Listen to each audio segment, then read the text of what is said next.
Hello everyone and Assalamualaikum. I will begin our presentation on the article The Rise and Fall of Management Accounting by Robert Kaplan and H. Thomas Johnson, which is published in 1987. This article is important because it explains both the early success and later weaknesses of management accounting and why it needed to evolve. First, let's understand what management accounting means. Unlike financial accounting, which is mainly about reporting numbers to external parties like shareholders and regulators, management accounting focuses on providing useful information for internal managers. It helps them to make plan, control, and make better decisions about operations. Now, let's look at the historical background. Management accounting first appeared during the late 19th and early 20th century, at the time of the Industrial Revolution. Large factories and mass production systems were developing, so managers needed detailed cost information to operate efficiently. For example, they wanted to know how much it costs to produce each unit, how to control waste, and how to compare performance across departments. This period marked the rise of management accounting. Companies started to develop systems for budgeting, cost allocation, and the variance analysis. These tools allow managers to compare actual performance with expected results and then make improvements. In fact, early industrial giants like DuPont and General Motors pioneered sophisticated management accounting systems.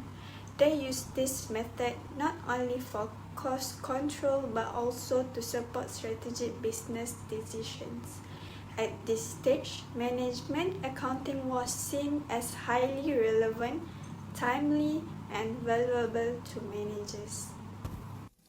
During the early 20th century, management accounting became a powerful tool for running businesses. At this time, companies were growing in size and complexity, and managers needed reliable information to guide decisions. Management accounting systems were developed to calculate product costs, set selling prices, and evaluate performance.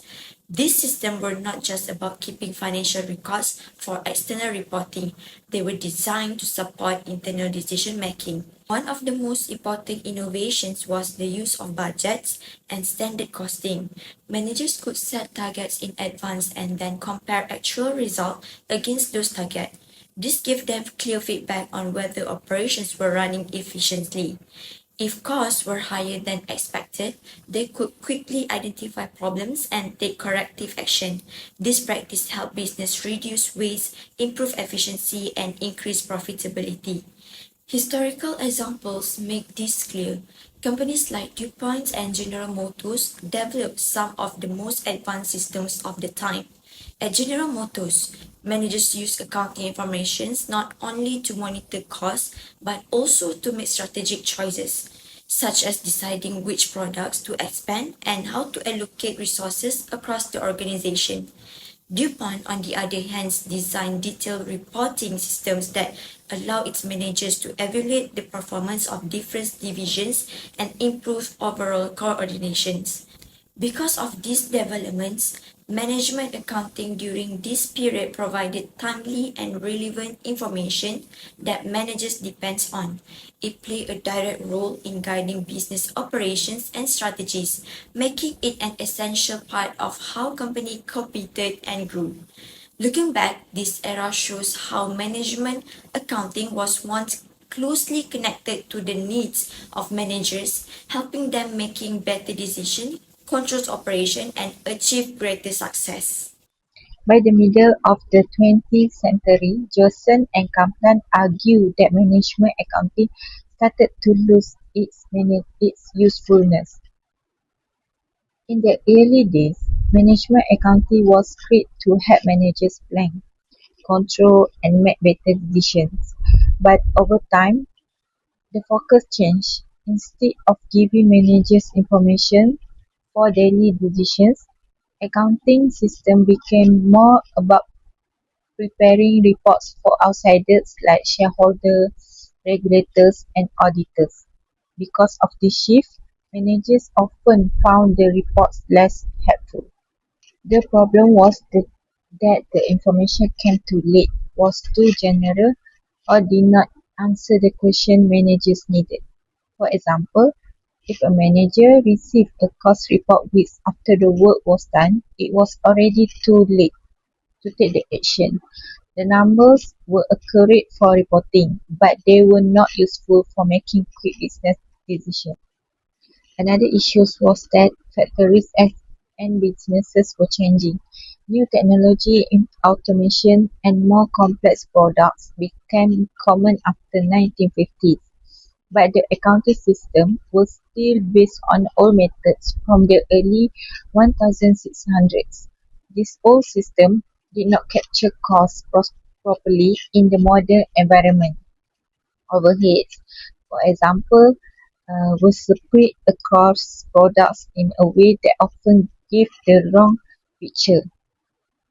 A product that looked expensive and unprofitable might actually be profitable, while a product that looked cheap could turn out to be a loss maker. At the same time, global competition was increasing. Businesses need fast, accurate, and detailed information to make good decisions, but management accounting did not keep up. It stayed focused on traditional reporting instead of adapting to the new needs of managers. For these reasons, Johnson and Kaplan described this period as the fall of management accounting. They argue that something which was once a powerful decision-making tool had become slow, outdated, and less useful for managers in a modern and competitive world. The decline of management accounting led to several serious consequences, and this is where Johnson and Kaplan focus most of their criticism. Firstly, they argue that management accounting become too focuses on the external financial reporting instead of giving the manager time data to improve operations. Most accounting systems were designed to prepare financial statements for the shareholder and regulators. This made the information less useful for day-to-day decision making. Second, traditional management accounting methods were too slow and outdated. Reports were often produced weeks or even months after activity had been taken place. By the time manager received the information, it was no longer relevant for making quick decisions. In fast-moving industry, this delay could result in missed opportunity or poor strategic choices. Thirdly, the way costs were calculated often create distorted information. For example, overhead costs were typically spread across product using simple allocation method like direct labor hours. This might have worked in the early 19th, but by the mid-20th century, when technology and automation were increasing, labor was no longer the main driver of the cost. This means that some products appear profitable when they were not, while others look unprofitable even though they generate value. Because of this weakness, manager were sometimes making decisions based on the misleading cost data. For example, a company might discontinue a product because it is seemed costly under traditional accounting, but in reality, the product could have been covering important fixed costs and contributing to profitability. Johnson and Kaplan also conclude that management accounting had become irrelevant for managers. It was serving the needs of external user rather than the people inside the organization who needs accurate and timely information to compete. Lastly, this criticism was important because it forced the accounting profession to recognize the gap between what was being reported and also what manager actually needed. It highlights also the danger of relying on outdated method in rapidly changing the business environment. To conclude, Johnson and Kaplan's article was a wake-up call for the accounting profession.